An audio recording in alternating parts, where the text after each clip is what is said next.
দেশে খেলা দেখাইয়া খেলার টিম দিয়া তিনি আর বাংলাদেশে নাই, দিল্লির বাদন অসুস্থ আছে ওবায়দুল কাদের। কথা কর, ওবায়দুল কাদের উনি অসুস্থ, বলতেছে মৃত্যুর সাথে পাঞ্জা লড়তেছে। বেটার সাহস কি, বেটা বিলে মৃত্যুর সাথে পাঞ্জা লড়তেছে। আজরাইল আসলে মুইতে ভালো দিবি তুই, আর তুই মৃত্যুর সাথে পাঞ্জা লড়তেছিস। মৃত্যুর সাথে কোনো ব্যক্তি পাঞ্জা লড়তে পারে না। হয়তো বলতে পারে মৃত্যু সজ্জা সজ্জিত, হয়তো ঢেক মারতেছে, আর বেটার সাহস কি, মৃত্যুর সাথে পাঞ্জা লড়তেছে, তিনি এভাবে করতেছে, পাঞ্জা লড়তেছে, ঢেক পারো খেয়া। ভাই কথা কি খারাপ বলতেছি নাকি? হ্যাঁ, উনি উনি দেশে ভালো দেশ একবারে নষ্ট করে ফেলছিল, খালি ভেজাল বাজা গেছে। সেই কাকু ওবায়দুল কাদের এখন অসুস্থ আছে। আল্লাহর কাছে দোয়া করি, আল্লাহ ওবায়দুল কাকুকে তুমি হায়াত দারাজ করো, আমিন কোন। আল্লাহ তুমি সুস্থ দান করো, আগে দোয়া করেন, আমিন কোন। কারণ ওর যদি বিচার না করা হয়, ও যদি এই সময় মারা যায়, কিয়ামতের ময়দানে, হাসরের ময়দানে আল্লাহ যখন বলবে যে বাংলাদেশের হাজার হাজার মানুষ মারছাও, মানুষকে জেলে ঢুকাইছাও, তখন ওবায়দুল কাদের বলবে যে হাজার হাজার মানুষ মারছে, তারা তো আমার নামে আমার বিচার করতে পারে নাই। এই কথা যেন হাসরের ময়দানে বলতে না পারে। এই জন্য আল্লাহর কাছে বলি, আল্লাহ ওকে সুস্থ রাখো, ও সুস্থ রাখো, ও বাইসে থাক। বাংলাদেশের মানুষ ওর বিচার একদিন করবে করবে করবে, কথা বল না কে? আর ওদের পরিবার বলছে সে অসুস্থ আছে, বাড়িতে চিকিৎসা দিচ্ছে দিল্লির। আমার কথা, দিল্লির চিকিৎসা দেওয়া লাগবে কে? সেটা সে বাংলাদেশে নিয়েছেন, বাংলাদেশের মানুষ ওর চিকিৎসা দেবে, আমরা ওর চিকিৎসা দেবো। যেখানে সুই ঢুকানো দরকার ওখানে ঢুকাবো, ও নিয়ে আসেন এখানে। না না, ইংরেশন না দিলে তো ভালো হবে না, কি কর? ও ইংরেশন কোন জায়গায় দেওয়া লাগবে, কোন রকে দেওয়া লাগবে, এটা আমরা জানি। কারণ আমরা এই সম্পর্কে পড়াশোনা করছি। কারণ এই যে মা বোনদের পেটে বাচ্চা হয়, সিজার হয়, এ দোয়াও আমরা জানি। আপনার এই পৃথিবীর সর্বপ্রথম সার্জানিকাল ডাক্তার ছিল ইমাম তাহমুর রহমাতুল্লাহ আল্লাহর মা হযরত আবেদা খাতুন। জোরকম সুবহানাল্লাহ। আমার ভাইয়ের আমার ইমাম তাহমুর রহমাতুল্লাহ আল্লাহর মা ওই জামানার মধ্যে বড় একজন ডাক্তার ছিলেন। বাদান একটা মেয়ে বাদান নরমালি সিজার, আপনার ডেলিভারি হয় না। এখন আপনার ডাক্তার নিয়ে বাদান পরামর্শ করলেন এই মেয়েটাকে আপনার পেট না কাটা পর্যন্ত এই বাচ্চাটা বাদান বের করা যাবে না। আর যদি পেট যদি না কাটা যায়, মাকেও বাঁচান যাবে না, বাচ্চাটাকেও বাঁচান যাবে না। এবার আপনার প্রায় 50 জন ডাক্তার বাদান টিম বসলেন। ডাক্তাররা বাদান হরান হয়ে গেলেন, আমরা তো কোনোদিন সিজার করিয়া পেট কাটতে পারি নাই, কোন জায়গা কাটা লাগবে। হযরত ইমাম তাহমুর রহমাতুল্লাহ আল্লাহর মা হযরত আবেদা খাতুন কোরআন শরীফ হাতে নিয়ে লেখা আছে, আপনার কোরআন শরীফের মধ্যে লেখা রয়েছে এমন একটা জায়গা আছে, নবীর বাম পাশে 4 আঙ্গুল নিচে আপনার একটা জায়গা আছে, 2 আঙ্গুল নিচে বাদান ধরার ঠাই আছে। ওই জায়গা বাদান আপনার ফেস দিলে বাদান বাচ্চা বের হবে। ওয়াহামালুহা ইনসান জরুয়া, আপনার নবীর বাম পাশে 2 আঙ্গুল নিচে বাদান এই জায়গা যদি ফেস দেওয়া যায়, আপনার 4টা পর্দা আছে, এই পর্দা কাটলে বাদান বাচ্চাটা বাদান বের হবে। এই পৃথিবীর সার্জারিক্যাল ডাক্তার হযরত আবেদা খাতুন ইমাম তাহমুর রহমাতুল্লাহ আলাইহির মা আপনার কোরআন শরীফের এই আয়াতটা আপনার তাফসীর করে দেখেছেন। ওয়াহামালুহা ইনসানা জরুয়া, সিল্লাকান আল্লাহু আকবার। আর আমাদের দেশে ডাক্তাররা তো খালি ঠেলিয়া পেট কাটতে পারলি টাকা পায়। একটা মেয়ে নরমালি ডেলিভারি হবে, সারা বছর চিকিৎসা দিবে। চিকিৎসা দিবে কি চাও?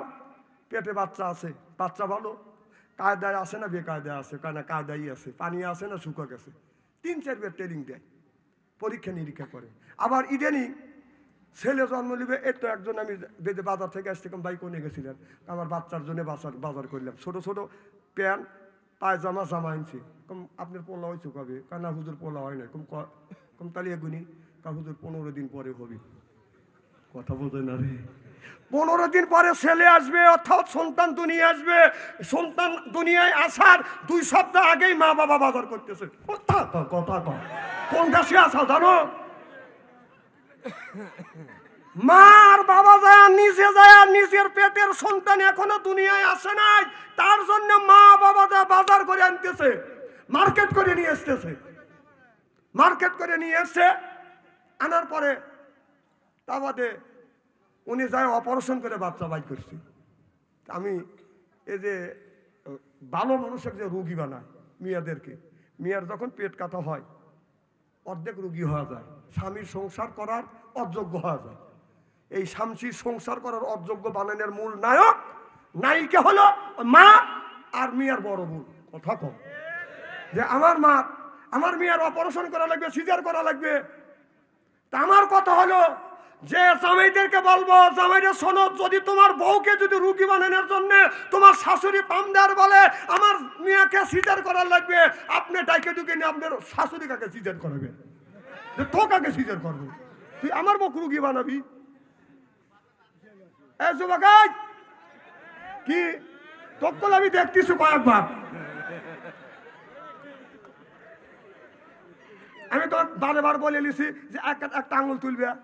ও না এতক্ষণ তো যে মিস কল দিছে সেগুলি তো তুমি রিসিভ করছো।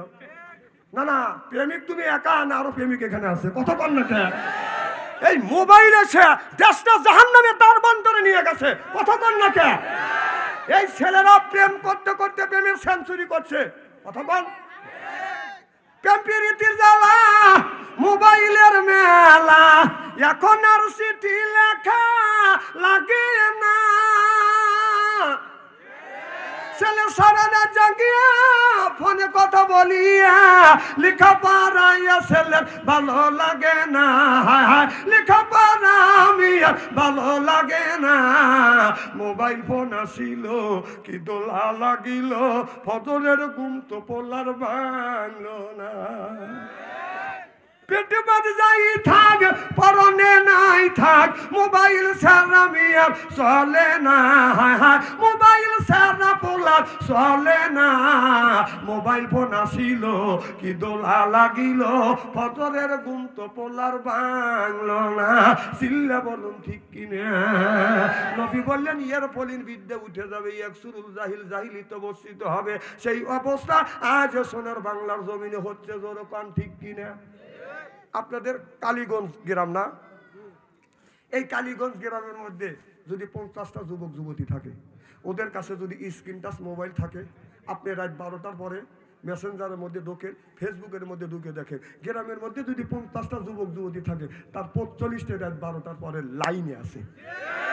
ও কি করতেছে? ও তাহাজ্জুদ নামাজ পড়ে মোনাজাত করতেছে। রাত 9টার সময় ঢুকছে ঘরের মধ্যে দরজা দিয়ে, রাত 3:30 পর্যন্ত খালি খোট পাচ্ছে। কথা কন, বাবা মা দোষকে নেওয়ার জন্য উঠে পড়ে লাগছে। বাবা কি ভাবছে? 3টে ছেলের হাতে 3টা টাচ ফোন দিয়ে উনি মসজিদের আগের কাতারে যে কি সুন্দর করে বেবাচ্ছে, রব্বানা জালালনা এমনি ফ্যাক ফ্যাক করে বেবাও। তোমার বেবানি আর 5 পয়সার দাম নাই। তোমার ওই ছেলে মোবাইলের মধ্যে যত অন্যায় যত পাপ করবে, এই পাপ 3 ভাগে ভাগ করা হবে। 1 ভাগ বাবা পাবে, 1 ভাগ মা পাবে, 1 ভাগ ছেলে পাবে। বিশ্বাস যদি না হয় মরিয়া দেখেন। থাকো, আমি না কইছি স্টাডি করে থুয়ে দেবো। না চেয়ারম্যান ভাই, এখন তোমার ছেলের বয়স 20 বছর, ও বিয়ে করতে চায়, ও বিয়ে দেন না। বিয়ে দেন না কেন? না, আল্লাহ বলছে শোনো, ইন্না কায়দা কুন্না, আল্লাহ বলছেন ইন্না কায়দা কুন্না, তোমরা শয়তানের অসৎ থেকে বাঁচতে পারবে, কিন্তু দুষ্ট নারীর পাল্টা যদি পড়ে যাও কিন্তু বাঁচা কিন্তু কঠিন। হ্যাঁ না আল্লাহ নিজে বলছে ইন্না কায়দা কুন্না, হে দুনিয়ার মানুষ, তোমরা শয়তানের অসৎ থেকে বাঁচতে পারবে, কিন্তু দুষ্ট নারীর অসৎ থেকে বাঁচা কিন্তু কঠিন। তা আপনার ছেলে দুষ্ট নারীর পিছনে পড়ে গেছে, পামে পড়ে গেছে, সে মোবাইলের মধ্যে প্রেম করতে করতে প্রেমের সেঞ্চুরি করতেছে। আপনার ছেলে বিয়ে করতে চায়, আপনি কেন আপনার ছেলেকে বিয়ে দেন না? কে যুবক বাবারা কথা কও না কেন? না আপনার ছেলে বিয়ে করতে চায়, মেয়ে বিয়ে করতে চায়, বিয়ে দেন। আপনার ছেলে বিয়ে করতে চাচ্ছে, মেয়ে বিয়ে করতে চাচ্ছে, আলেম ওলামা আছে, আপনার ছেলেকে বিয়ে দেওয়া, মেয়েকে বিয়ে দেওয়া, ছেলেকে বিয়ে করে নিয়ে আপনার উপরে ফরজ। আপনি বিয়ে করেন না। এই ছেলে যে সিচুয়েশন তৈরি হয়ে গেছে, যে জামানা পড়ে গেছে, এ তো আমাদের জামানা না। এই মোবাইল আছে, আধুনিক যুগ, ওদের ইমান ধরে রাখা কঠিন। শীতের দিন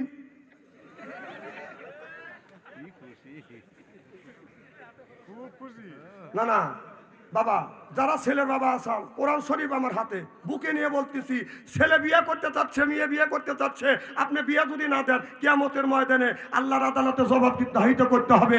আর এই ছেলে এই মেয়ে মোবাইলের মধ্যে যত অন্যায় করবে, তারপরে খায় বাদান পোলা, খায়া তো মনের মধ্যে দেয় দোলা, তারপরে খায় বাদান দই, খায়া তো বাদান হইসই, তারপরে খায় পেপসি কোকো কোলা, খায়া তো মনের মধ্যে বাদান দেয় দোলা, তারপরে খায় একটা কাঁচা সুবরি দিয়া পান, আসে তো মনের মধ্যে গুনগুনানি গান, তারপরে খায় বাদান এক খাবলা হেনাপাতি জর্দা, শরীর তার গামিয়া যায়, বুঝায় আমি বড় মর্দা।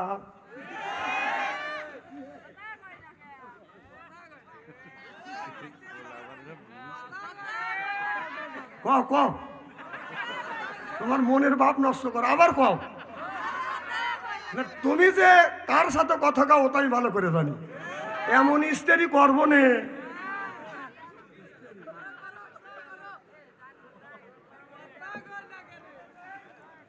বাবা শোনো, আমার কথা ওভারটেক করলে মানুষ খারাপ বলবে। ডান আগে উড়েছে বাতাসে, আর এখন ফ্যানে উড়ায়, ডিজিটাল যুগ। যখন ফ্যানে উড়ায়, ফ্যানে তো বাতাস লাগে বেশি, যেগুনি ডান সেগুনি কাছে পড়ে, আর যেগুনি সিটিয়া দূরে পড়ে, আর যেগুনি আগাইলে কোথায় যায়? মানুষের চোখে যায়, কথা বল না খেয়ে চোখে যায়, লোকটা চোখ এরকম নষ্ট করে, একজনের চোখ দেখো তো কি গেছো, আগাইলে ঢুকছি। আর কি কিছু বলা লাগবে নাকি? কে নি ছেলেরা আছে, মার হওয়া একটু জোরে কর। আমি আশা করি মোরকা বুঝে গেছো, তাই না? হ্যাঁ ঠিক, বাঙালি এইটাই তো তুস্তু, জোরে কর মার হবা। আমার ভাইরা, আমার মুসলমান ভাইরা, আল্লাহ যখন জান্নাতে দিবে, আপনার একটা হুর আসবে, এই হুর আসিয়া এই লোকটাকে বাদান রিসিপশন করে নিয়ে যাবে। আর হুর একা একা আসবে না বাদান, ৭০,০০০ হুর আসবে, আপনার রিসিপশন করে বাদান জান্নাতে নিয়ে যাবে। এরপরে বাদান একটু ভালো করে লক্ষ্য করে শুনুন, আমাদের দেশে আমরা বাদান ইলেকশনের মাধ্যমে যাকে এমপি বানাই, মিনিস্টার বানায়, চেয়ারম্যান বানাই, এমপি বানায়, ৫ বছর মনে বাদান সিল দিয়ে যাকে বাদান এমপি বানায়। এই এমপি সাহেব যখন ঢাকা শহরে যায়, ঢাকা শহর থেকে যখন বাদান আপনাদের উল্লাপাড়া আসবে, আপনার উল্লাপাড়া আসবে, এই খবর পাইয়া আমরা সিরাজগঞ্জ রোড পর্যন্ত বাদান আগেতে যাই, ১০০ খান মোটর সাইকেল নিয়ে, ৫০ খান মোটর সাইকেল সামনে, আর ৫০ খান মোটর সাইকেল বাদান পিছনে, আর এমপি সাহেব বাদান থাকে সামনে, মাঝখানে, সামনে থেকে সংকেত দেয় পিক পিক পিক পিক, এমপি এসতেছে, কথা কর না কেন? শুধু সাধারণ এই দুনিয়ায় সিলের মাধ্যমে, ব্যালটের মাধ্যমে যারা এমপি বানাইছি, আর ১৭ বছর তো বাদান সিল মারতে পারি নেই।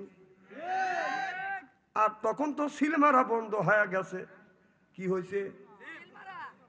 হাতে পাইটি পাটিপি হৃদয় করে চলাচল, বাঙালির কপাল ভালো, আইলো রে বিএন কল। এমন একটা সিস্টেম করেছিল যেখানে টিভি দিবে সেইখানে এক মার খা, কথা কয় না রে পাবলিক রে। ১৬টা বছর ভোট দিতে পারি না, আল্লাহ বলেন ওয়াজা আল্লাহ লিল মুত্তাকিনা ইমামা, একটা নেককার পরহেজগার ইমাম বানায়, কথা কাট। এখানে আলেম আছে, আল্লাহ বললেন ওয়াজা আল্লাহ লিল মুত্তাকিনা ইমাম, একটা নেককার পরহেজগার ইমাম বানাও। সেই ইমাম মানে বাদান মসজিদের ইমাম না, সেই ইমামটা হলো আপনার ইউনিয়নের ইমাম, সেইটা হলো মেম্বার। ইউনিয়নের ইমাম, ওয়ার্ডের ইমাম, সেইটা হলো মেম্বার। ইউনিয়নের ইমাম, সেইটা হলো বাদান আপনার চেয়ারম্যান। থানার ইমাম, সেইটা হলো বাদান এমপি। রাষ্ট্র ইমাম, সেইটা হলো প্রধানমন্ত্রী। ওয়াজা আল্লাহ লিল মুত্তাকিনা ইমামা, একটা নেককার পরহেজগার ইমাম বানাও। এ কথা কার? সেই ইমাম বানানোর জন্য ১৭ বছর পর্যন্ত আমরা সেই ইমাম বানাতে পারি নাই। বানাবের গেলেই পারে কয় খেলা হবে। বাবা কি রে বাবা, কয় খেলা হবে, খেলা হবে। কয়দিন পাবলিক এই খেলার কথা শুনবে? কোন যেই কইছে খেলা হবে, এই কথা শুনে পাবলিক যখন খেলার জন্য রেডি, টাকা দেয় যে পেলোয়ার নাই, কে পলাইছে, আবার পলাইছে, আবার বলছে কি, বলছে কই তারেক জিয়া কই, সে যদি বাপের বেটা হয়ে থাকে বাংলাদেশে আসো, কথা বলছে কিনা? ভাই তুমি যদি বাপের বেটা হয়ে থাকো তাহলে বাংলাদেশে আসো। তারেক রহমানকে বলছে যে আমি বলতে চাই তারেক রহমান বাপের বেটা বাংলাদেশে আসছে, আর তুই কোন বাপের বেটি? তুই বাংলাদেশ ছেড়ে ভারত পলালি। কথা কর না, কথা কর না। তারেক তো আসছে, তুই আয়। তারেক আসছে, ও বাপের বেটা আসছে, আর তুই কোন বাপের বেটি? তুই থুইয়া দেশ ছুঁয়া থুইয়া মামুর বাড়ি দিল্লি পলালি। এখন আয়, তোর বাপ তারেক আসে, আয় আয় এখন আয়। ও বাধা দিবস আসছিল না যে আসবে না, এখন তার কাছে তুই কোনে কথা মাপ রেখে কয়, কথা মাপ রেখে কয়। তারেক আসছে, তারেকের এই দেশের জন্ম, এই দেশের সন্তান, এই দেশের তারেক আসছে, আর তোর কোন জায়গায় জন্ম হয়েছে? তুই কোথায়? কথা কয়। দেশনেত্রী বেগম জিয়াকে বলছিল যে আপনি দেশ ত্যাগ করেন। সে বলল আমি যাবো কোথায়? এটা হলো আমার স্বামীর দেশ, মায়ের দেশ, বাবার দেশ। আমি যদি মরি বাংলাদেশে মরব, বাংলাদেশের জনগণের সাথে বাসেই থাকবো। মাটি হলে বাংলার জমিনে হবে। সে মারা গেছে, বাংলার জমিনে মাটি হয়েছে। বাংলাদেশের লক্ষ লক্ষ আলেম ওলামা তার জানাজার নামাজে শরীক হয়েছে। বড় বড় আলেম ওলামা লাশ কাঁধে নিয়ে, মনে হয় নিজের মার লাশ কাঁধে নিয়ে কবরস্থানে নিয়ে গেছে। কথা কর না কে? তুমি কোনে দেশে আগুন জ্বালাইয়া জনগণকে মারিয়া পারিয়া সাইরা গেলা ঢাকা, রাজধানী রইয়া গেছে ফাঁকা। ও আপুরে রাজধানী রইয়া গেছে ফাঁকা। ওই যে খেলা হবে, খেলা হবে, শামীম তোমার বলে না, ওবায়দুল কাদের আর কাকা করে না। খেলা হবে, খেলা হবে, শামীম তো আর বলে না, ওবায়দুল কাদের এখন কাকা করে না।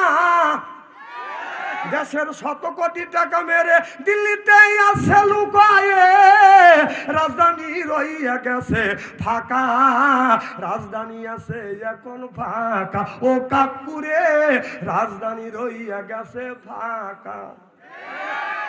আলেমদের ফাঁসি দিয়া কত খুশি হইয়াছ, নিজের আইনের ফান্দে নিজে ধরা খেয়েছ। এখন তোমার বিচার হবে, পাবলিক চাইয়া দেখিবে, অদলে বদলে হবে ফাঁসি। জনগণের মুখে দেখছি হাসি, ও আপুরে জনগণের মুখে দেখছি হাসি। কোথায় রলেন হাসান দাদা? কামরুলের ওই কামসারা। ওই কামরুল কইছিল যে বাঘের হাত থেকে বাঁচা যায়, হাসিনের হাত থেকে বাঁচা কঠিন। এই কামরুল এখন আল্লাহর হাতে পড়ে গেছে। কামরুল এবে করে হাঁটে কে? আমরা বলছিলাম কামরুল এই রকম তোমার থাকবে না, তুমি একদিন আল্লাহর হাতে পড়বে। এখন পড়ে গেছে, তোর মা না তোর প্রিয় পলাইছে। কোথায় রলেন হাসান দাদা? কামরুলের ওই কামসারা। পলকের ঝলক গেছে মমতাজের বুক ফাটা। ও মমতাজ সংসদে যায় না, বুক তো আর তো ফাটে না। দরবেশ বাবা খাইয়া গেছে ধরা, রাজধানী আছে ফাঁকা ফাঁকা। চিল্লেখন ঠিক কিনে এখন আমাদের এই সেই পাপের বাগি আপনার হইতে হবে। আবার কত হুজুর বিয়ে দেবো, ও নিজের পায়ে দাঁড়ায় না। না, ও নিজের পা দাঁড়ায় না, আপনার পা দাঁড়ায়, তাই না? হুজুর কামাই রিজিক শেখে নাই কেন? না, রিজিকের মালিক আপনাকে বানানো হয় নাই। আপনার ছেলেকে দুনিয়ায় পাঠানোর 50,000 বছর আগে আল্লাহ রিজিক দিছে, তারপরে পাঠাইছে। সুবহানাল্লাহ। একটু জোরে কর। আমার একটা ছোট ছেলে ছিল, আছে আমার ছোট ছেলে। আমি রুমে শুয়ে রয়েছি, ও আর এক রুমে শুয়ে রয়েছি। তো আমি তো জানি না যে ছেলে বুঝাইতেছে যে আমি লায়া কইছি। ছেলে 15 বছর বয়স, কিন্তু এমন দেখা যাবে 20 বছর বয়স হয়ে গেছে। আমি রুমে শুয়ে রয়েছি, আর এক রুমে শুয়ে থেকে গান গাচ্ছি। আমার বড় বেটা বিয়ে করেছে, ওর শালি যে নাই তা আমি জানি। ও তখন গান গেতেছে, আমার বড় ভাইয়ের শালি নাম ছিল তার রানী, 3টে বছর ঘুরাইলো কেন আমারে, হায় হায় 3টে বছর ঘুরাইলো কেন আমারে। আমি চিন্তা করলাম যে ছেলের সাথে তো মারামারি করা যাবে না, ও তো বড় হয়ে গেছে, এখন কিভাবে আপনার এটা প্রতিশোধ নেওয়া লাগবে। তখন ওর সুরের সাথে সুর মিলে ওর গানের সাথে তালের সাথে তাল মিলে আমি বললাম, আমি ভালো কইরেই জানি নাই তোর বড় ভাইয়ের শালি, এত বড় মিথ্যা কথা কলি রে বেটা, এত বড় মিথ্যা কথা কলি। ফুকটি দিয়ে দিলে বেটা নাই, খালি ফাটাস একটা আওয়াজ হচ্ছে, আওয়াজ হচ্ছে। আমি আনুমানিক করলে মুখাদের দরজা খুলে দৌড় দিছে, যা দিয়েছে যে কথা সেই কাম, বেশ না আছে ছেলে নাই নাই নাই। 2 দিন 3 দিন পর ওর মা করলে তুমি এমন এক কাম করতে যাও, ছেলে ডাকি ঢুকে নিয়ে আইসি, ছেলে ওকে মারা হাত দিয়ে মারা লাগবে নাকি, ওকে এমন মারা মারছে হাতুর দিয়ে মারছি। চিন্তা করলাম তো ছেলে এখনো উপযুক্ত হয় নাই, তাহলে ওকে বিয়ে করা লাগবে, বিয়ে করা ও তো বেকার ছিল, ওকে বিয়ে করা দিছি, আল্লাহ রিজিক খুলে দিছে। সুবহানাল্লাহ তো জোরে কর। এই জন্য আমি নিজে প্রমাণিত, আমার ছেলে 15 বছর 16 বছরে আমি বিয়ে করাইছি, সে বেকার ছিলেন। আমি যখন বিয়ে করা দিছি, আল্লাহ চাইছে যে তুমি পুত্রবধূ বেটার বউ নিয়ে আসবে, তখন তোমার ছেলের রিজিক খুলে দেবো। আমি বৌমা আনছি, বৌমা এসে যখন আব্বা কোয়া ডাক দিছে, ছেলের রিজিক খুলে গেছে। এই জন্য যারা ছেলের বাবা আছেন, ছেলে যদি বিয়ে করতে চান তাড়াতাড়ি বিয়ে করা দেন। কি যুবক কথা কয় না রে, এ যুবকরা ঠিক আছে তো? আর যারা যুবতী মেয়ে আছে বিয়ে করতে চায়, 15 বছর যদি বয়স হয় তাকে বিয়ে করার, এটা কিন্তু ফরজ। আমাদের দেশে নিয়ম আছে, চেয়ারম্যান ভাই, 19 বছর না হলে মেয়ের বিয়ে দিবে দেয় না। 18 বছর না হলে বিয়ে দিবে না, চেয়ারম্যান ভাই এসে বাধা দিবে। এই 18 বছর আগে, এই 18 বছর হয় নাই, বিয়ে কেন দাও? পুলিশ আসবে, 22 জন সচেতন মানুষ এসে বাধা দিবে। আবার একটা যুবক বিয়ে করবে 21 বছরও কম হলে এসে বাধা দিবে যে 20 বছরে তুমি বিয়ে দিলে কে? না না, আমার কথা ঠিক আছে, তুমি বাধা দিলে, তখন বয়স কম দেখে বিয়ে দিলে না, কিন্তু ওই মেয়ের বয়স যখন 32 হয় কেউ আর বিয়ে করে না, এখন তুই বিয়ে কর। ভাই আমি বলবে পারি কিনা?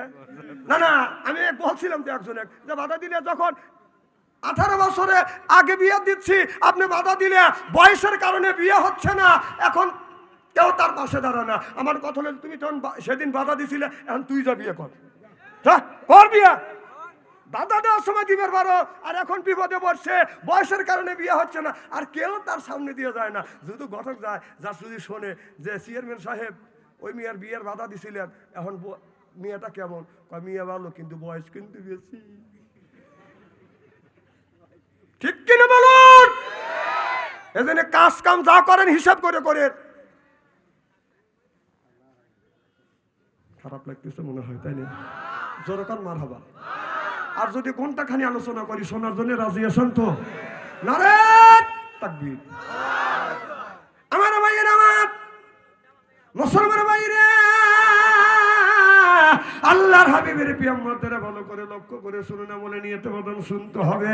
হযরতে লোকমান আলাইহিস সালাম তার সন্তানকে বলে, ইয়া বানাই বুনাইয়া, ও বাবা আকিমুস সালাহ, বাবা নামাজ কাজা কইরো না, নামাজ কাজা কইরো না বেটা, নামাজ কাজা করো না। ও বাবা, তুমি যদি পাপ করো, অন্যায় করো, তোমার এই পাপটা যদি কোন অন্ধকারে যদি পাপ করো বেটা, এই পাপটা কিয়ামতের ময়দানে আল্লাহর সামনে হাজির করে দিবে। এবার বেটাকে সুন্দর করে বুঝ দিচ্ছে, বেটা তুমি নামাজ কাজা করো না। আমরা যারা বাবা আছি কোনোদিনও সন্তানদেরকে বলি না, বেটা তুমি নামাজ কাজা করো না। বিবিকে বলি না, বিবি কেন তুমি নামাজ পড়ো না। মিয়াকে বলি না, মা কেন তুমি নামাজ পড়ো না। এটা কিন্তু আপনি গার্জিয়ান হিসেবে আপনার কিন্তু নৈতিক দায়িত্ব আছে। এবার লোকমান আলাইহিস সালাম বলে, ইয়া বুনাইয়া আকিমুস সালাহ, বাবা নামাজ কাজা কইরো না। চিল্লাকন আল্লাহু আকবার। হযরত লোকমান আলাইহিস সালামের ছেলে বলতেছে, আব্বা আমাকে কিছু টাকা দাও, আমি ব্যবসা করব। তো বাবা বলল, বাবা আমার কাছে তো টাকা নাই, তবে আমার একটা বন্ধু আছে অমুক দেশে, সেই বন্ধুর কাছে যাও, আমি অনেক কয়টা টাকা পাবো, স্বর্ণ অলংকার পাবো, তিনি যদি দেয় ওখান থেকে ওই টাকা যদি দেয় নিয়ে এসে ব্যবসা করে খাও। তো ছেলেটা বললো, বাবা তাহলে আমাকে বিদায় দেওয়া, আমি যাই। তো বললো, বাবা যাও, তবে একটা কথা শোনো। যাইতে যাইতে একটা বটের গাছ পাবে, বটের গাছের ওখানে যখন বসবে একটা মুরব্বীর সাথে তোমার দেখা হবে। মুরব্বী যা বলবে সেই কথা তুমি শুনবে, তোমার মঙ্গল হবে। আর যদি মুরব্বীর কথা যদি না শোনো, তোমার অমঙ্গল হবে। আমার কথা কি বুঝতেছেন? আমার ভাইরা, আমার লোকমান আলাইহিস সালাম এই কথা যখন বললেন, লোকমান আলাইহিস সালামের ছেলে বাদান 2 রাকাত নফল নামাজ পড়িয়া, আমার ভাইরা আমার নামাজ পড়িয়া আল্লাহর কাছে হাত তুলে মোনাজাত করে বলে, আল্লাহ আমি যাচ্ছি বিদেশে, আল্লাহ আমি বাণিজ্য করব, ব্যবসা করব, বাবার ওই টাকা উদ্ধার করবার জন্য আমি যাব। কিন্তু বাবা বলেছে আপনার রাস্তার ভিতরে অনেক বিপদ আসতে পারে। আর যাবার সময় বাবা বলেছিল, বেটা তুমি নারীর প্রেমে পড়ো না, নারীর প্রেমে বলে বাবা তুমি কিন্তু ধ্বংস হয়ে যাবে। ও বাবা, যেই দেশে যাচ্ছ ওই দেশে সুন্দর সুন্দর মহিলা আছে। এবার বাবার কথা বাদান মাথায় নিয়ে ছেলেটা বাদান চলে গেল, অনেক দূর বাদান চলে গেল। যাইতে যাইতে প্রায় 1 মাস বাদান হাইতে যায়, দেখে বিরাট একটা বট গাছ।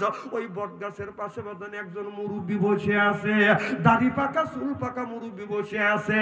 এবার লোকমান আলাইহিস সালামের ছেলেদের সালাম দিলেন, আসসালামু আলাইকুম হুজুর, আমার সালাম নেন। বলে, বাবা ওনা ওয়ালাইকুম আসসালাম লিয়া বলতেছে, বাবা তোমার নাম কি?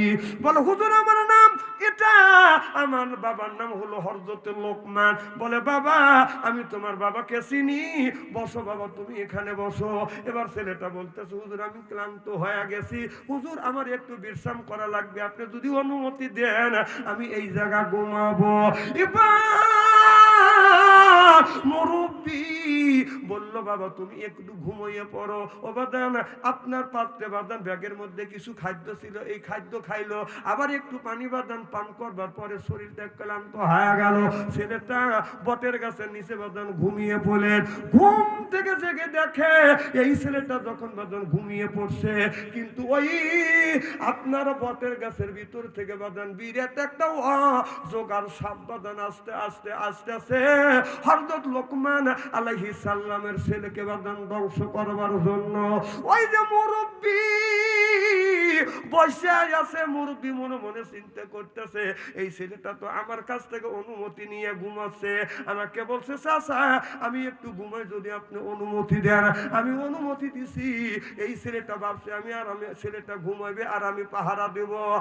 আর এই অবস্থা সাপটা যদি ধ্বংস করে তাহলে আমি আল্লাহর কাছে আসামি হয়ে যাব। সাপটা নামার সাথে সাথে ওই মুরব্বী সাপটা বাঁকা বাদান মারিয়া কুচা কুচো করে কাইতে বাদান সামনে এরকম করে রেখে দিয়েছে। এমন সময় একটু পরে ছেলেটার ঘুম ভেঙে গেছে। এবার ছেলেটা লক্ষ্য করে দেখে সাপ মারিয়া কুচো কুচো করে কাইতে বাদান এক জায়গায় জড়ো করে রাখছে। এবার লোকমান আলাইহিস সালামের ছেলে বলতেছে, চাচা জান এটা কি? বলে, বাবা যখন তুমি ঘুমিয়ে পড়েছো অজগর সাপ এসে তোমাকে কামড় দিবে, দংশন করবে, আমি এই সাপটাকে মারিয়া তোমাকে বিপদ থেকে মুক্ত করছি। চিল্লাকান আল্লাহু আকবার। এবার মুরব্বী বলে, বেটা তুমি কোথায় যাবা? বলে, হুজুর অমুক দেশে একটা লোক আছে, এই লোকটার কাছে আমার আব্বা আপনার 100 দিরহাম টাকা পাবে, স্বর্ণের টাকা পাবে। এই জন্য আব্বা বলছে তুমি রাস্তা দিয়ে যাবে, ওই জায়গা যাই জায়গা যায় ওই লোকের কাছ থেকে টাকা আনিয়ে এই টাকা দিয়ে তুমি ব্যবসা বাণিজ্য করিবে। তবে এ কথাও বলেছে একটা বটের কাছে যখন যাইয়া তুমি আশ্রয় নিবে, ওই জায়গায় একটা মুরব্বীর সাথে দেখা হবে, মুরব্বী যা বলবে তুমি তাই শুনবে। আর যেখানে তুমি যাবা মুরব্বী ছাড়া তুমি একা একা যাও না, আপনি হলো সেই মুরব্বী। চাচা যদি আপনি অনুমতি দেন আর আমার সাথে যদি যান তাহলে আমি আমার বাবার টাকা আমি পানা টাকা গুনে উদ্ধার করে নিয়ে আসবো। চিল্লাকান আল্লাহু আকবার। আমার ভাইরা আমার দুইজন বসে আছে, এমন সময় একটা যুবতী মহিলা বাদান আপনার কলসি কাঙ্কে নিয়ে রাস্তা দিয়ে বাদান টাস টাস করে বাদান হেঁটে যাচ্ছে। এই মেয়েটা এত সুন্দর, দাদানো বাদান সুন্দর, ও বাদান মেয়েটার দিকে বাদান বারবার এই ছেলেটা তাকায় আর বলে, চাচা এই মেয়েটা কার? এত সুন্দর মহিলা আমার জীবনে কোনোদিন আমি দেখি নাই, যেমন মনে হয় হুরের মতো চেহারা। সুবহানাল্লাহ, একটু জোরে কর। এই মানুষটা যখন জান্নাতে যাবে ৭০,০০০ হুর আসবে, মনে আছে? এই হুর ৭০ পর্দা কাপড় পরবে, ৭০ পর্দা কাপড়ে হুরের রূপ যৌবন ডাকতে পারবে না। ৭০ পর্দা কাপড় বেদ করিয়া গায়ের পশম দেখা যাবে, চামড়া দেখা যাবে, গোস্ত দেখা যাবে, হাড় দেখা যাবে, মহাজ দেখা যাবে, মদ যে চলাফেরা করতেছে সেটাও দেখা যাবে। ৭০ পর্দা কাপড়েও হুরের রূপ যৌবন বাদন ডাকতে পারবে না। আর আমাদের হুর নামে কিছু মহিলা আছে, সৎ কামিজ লাগাইয়া রাস্তা দিয়ে যায়, পায়ে পরে হাই হিল করতেছে, কিল কিল ঠোঁটে লাগায় লোদকে পিস যুবকে